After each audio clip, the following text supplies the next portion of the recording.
Hello friends, नमस्कार। स्वागत है आपका गवर्नमेंट एग्ज़ाम प्रिपरेशन चैनल में। आज हम लोग देखने वाले हैं टेस्ट संख्या 43, जो कि किसके लिए है? यूपीपीएससी पीसीएस और यूपीपीएससी आरओ एआरओ के लिए है।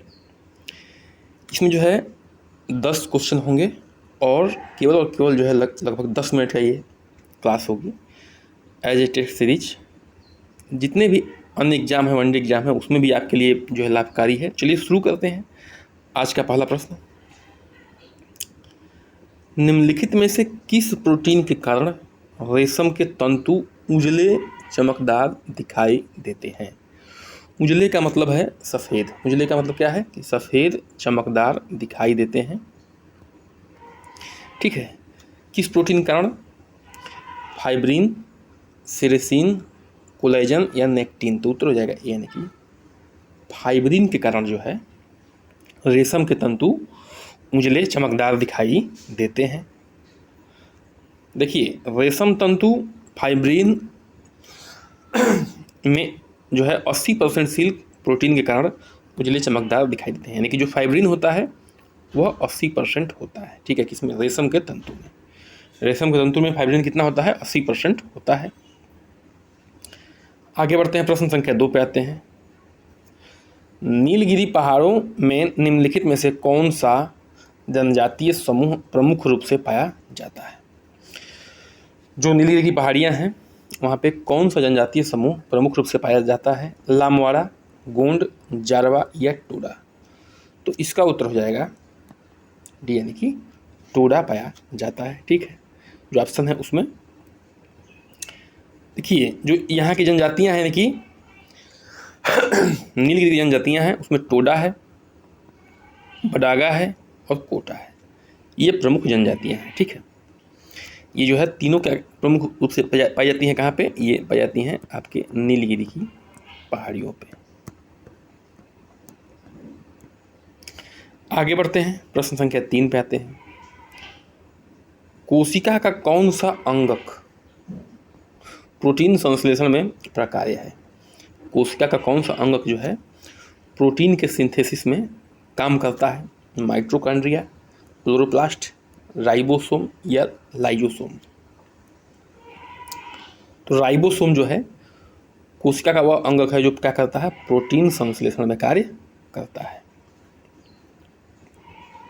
अब देखिए, जो माइटोकॉन्ड्रिया है वो एटीपी निर्माण करता है। एटीपी निर्माण मतलब कि इसको कहते हैं पावर हाउस। ठीक है, पावर हाउस। किसका पावर हाउस है? ये कोशिका का पावर हाउस है। ठीक है, एटीपी निर्माण होता है। एटीपी जो है यूनिट होता है एनर्जी का। क्लोरोप्लास्ट से क्या होता है? प्रकाश संश्लेषण होता है। ये जो है प्लांट्स में यानी कि पौधों में पाया जाता है। ठीक है, क्लोरोप्लास्ट। राइबोसोम जो है प्रोटीन संश्लेषण में कार्य करता है, जो देख चुके हैं।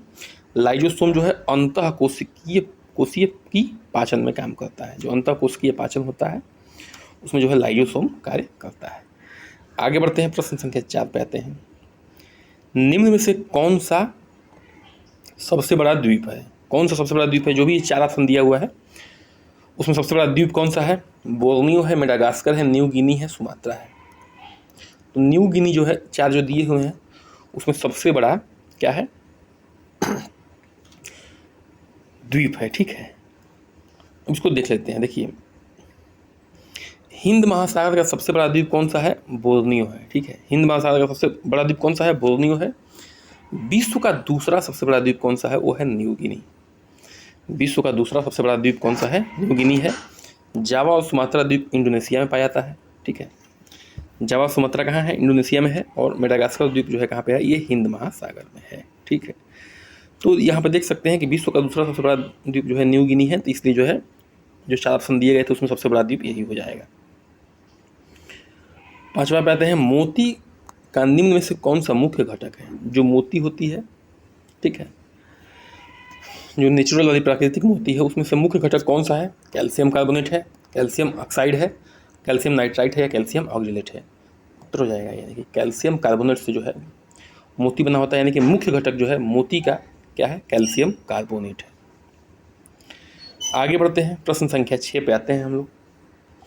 निम्नलिखित में से किसके संदूषण के कारण ब्लू बेबी सिंड्रोम होता है। जो ब्लू बेबी सिंड्रोम है यह किसके संदूषण के कारण होता है? Nitrite, sulphide, nitrate, sulphate. तो नाइट्राइट के कारण जो है ब्लू बेबी सिंड्रोम होता है। अच्छा, नाइट्राइट कहाँ से आता है नेचर में? ये जो भी हम लोग उर्वरक यूज करते हैं उसमें से नाइट्राइट निकल के हमारे फूड चेन में आ जाता है, और जो है बच्चों क्या होता है ब्लू बेबी सिंड्रोम, यानी कि जो बच्चे पैदा होते हैं उनमें जो है उनके शरीर में ब्लू ब्लू कलर का स्किन पे चकत्ता दिखाई देता है। अब देखिए, जो ब्लू बेबी सिंड्रोम है यह नाइट्रोजन उर्वरक के अधिक उपयोग करने से होता है। नाइट्रोजन उर्वरक के अधिक उपयोग करने से ब्लू बेबी सिंड्रोम होता है। आगे बढ़ते हैं, प्रश्न संख्या 7 पे आते हैं। प्रकाश की एक किरण समतल दर्पण पर अभिलंब के संदर्भ में 40 डिग्री के कोण पर आपतित होती है। जब यह किरण दर्पण से परावर्तित होती है तो इसमें कितना विचलन होगा? ठीक है, अब देखिए यहाँ पे थोड़ा समझने वाली बात है। मान लीजिए कोई जो है, कोई ये मिरर है, ठीक है, ये कोई मिरर है और कोई किरण जो है यहाँ पे आपतित हो रही है, मान लीजिए कि 40 डिग्री से, ठीक है, 40 डिग्री से क्या हो रही है? आपतित हो रही है। ये 40 डिग्री से आपतित हो रही है, किससे? ये अभिलंब है, अभिलंब से, ठीक है। तो 40 डिग्री से आई है तो 40 डिग्री से क्या होगी? 40 डिग्री से भी ये जाएगी भी, ठीक है। अब ये किरण पहले आ रही थी और यहाँ से जा रही है, तो पहले मान लीजिए कि ये जो है इसको एक्सटेंड कर लेते हैं थोड़ा। इसका मुख्य पाथ कौन था? उसका मुख्य पाथ जो था यहाँ पे ये था मुख्य पाथ। लेकिन अब जो है ये हो गया है आपका, तो जो विचलन कहा जाएगा वो मुख्य पाथ से मुड़ने के बाद कितना हो गया है वो आपका ये है, ठीक है, वो ये है। और आप देख सकते हैं कि यहाँ पे जो है ये भी 40 डिग्री है, तो देख सकते हैं कि यहाँ पे जो है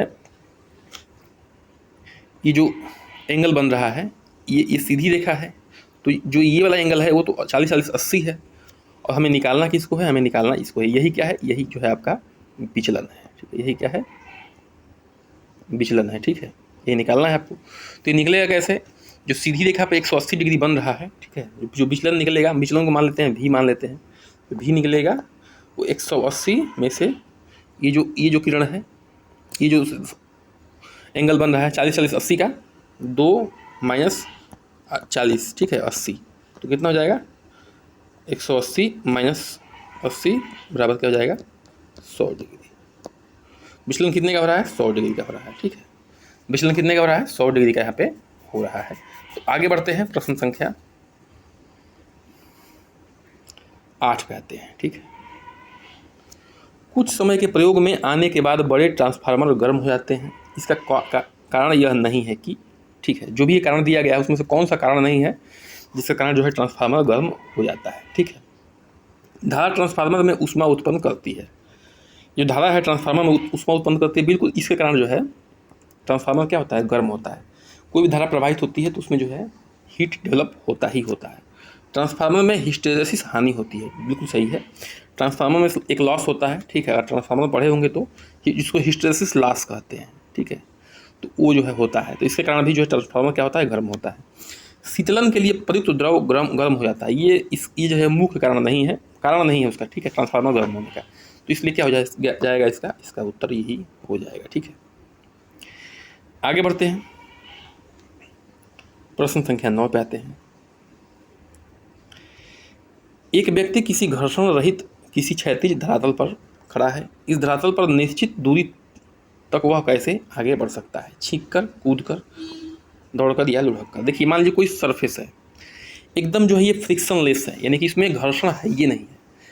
किसी भी गाड़ी को चलने के लिए, किसी भी इंसान को पैदल, यहाँ तक कि पैदल चलने के लिए भी, ठीक है, सरफेस में घर्षण होना बहुत ज़रूरी है। नहीं तो आप जो है एक डेग, अगर 100% क्या है घर्षण रहित है, तो आप एक डेग यानी कि एक कदम भी आगे नहीं बढ़ सकते हैं, ठीक है, ये साइंस कहता है। अब देखिए यहाँ पे समस्या ये है कि जब घर्षण रहित है तो न कूद भी सकते हैं, न दौड़ भी सकते हैं, न लुढ़क सकते हैं, ठीक है। कूदने के लिए भी आपको घर्षण चाहिए ही चाहिए, ठीक है।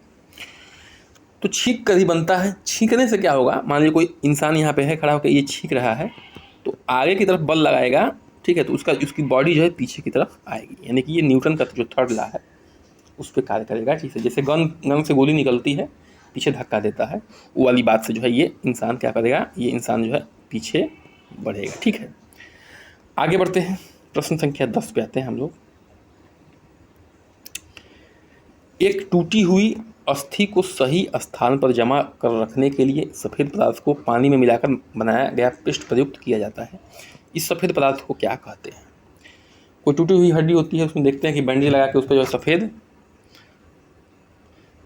एक पेस्ट बनाया जाता है, उस पेस्ट का नाम बताना है आपको। ठीक है, ताकि हड्डी जो है उसी स्थान पे मेंटेन रहे कुछ दिनों तक, बाकी जो है अपने आप वो काम कर लेता है।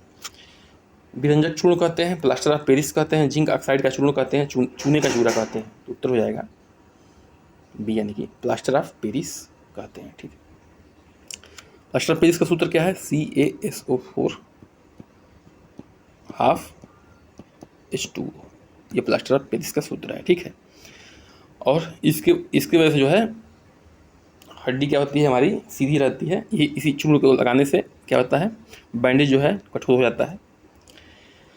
तो आज का सेशन हमारा क्या होता है, समाप्त होता है। कृपया करके अनुरोध है आपसे, चैनल को सब्सक्राइब कर लीजिए, लाइक करिए, शेयर करिए और कमेंट करिए, बन रही है हमारे साथ। नमस्कार, जय हिंद।